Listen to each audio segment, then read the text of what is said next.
It's old-time hockey, the way you're supposed to play. You throw a little lumber if a guy gets in your way. You play like Gordie Howe or Eddie fucking Shore. We can't all be Gretzky, some news or Bobby Orr's. Hey! Mike Rogers was a highly touted draft pick coming off his 1974 season with the Calgary Centennials, scoring 140 points in just 66 games.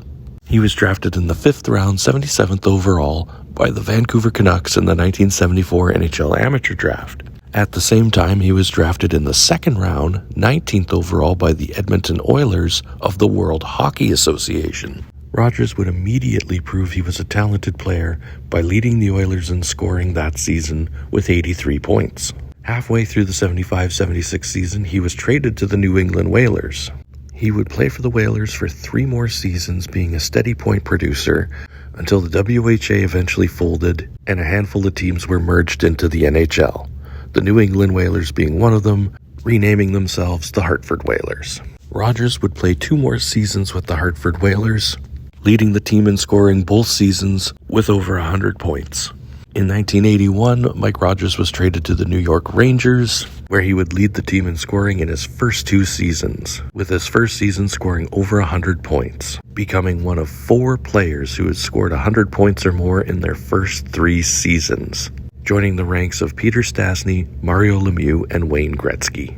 Rogers' point production began to slow in the mid-80s, but was still scoring 60 points or more for the Rangers. But in 85-86, he was traded to the Edmonton Oilers, and was only limited to a total of 17 NHL games that season between the Rangers and the Oilers, scoring only 5 points. Rogers would spend 1 more season playing in Switzerland before retiring from active play.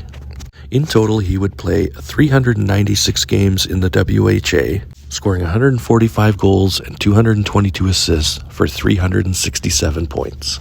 He would play a total of 484 NHL games, scoring 202 goals, 317 assists for 519 points.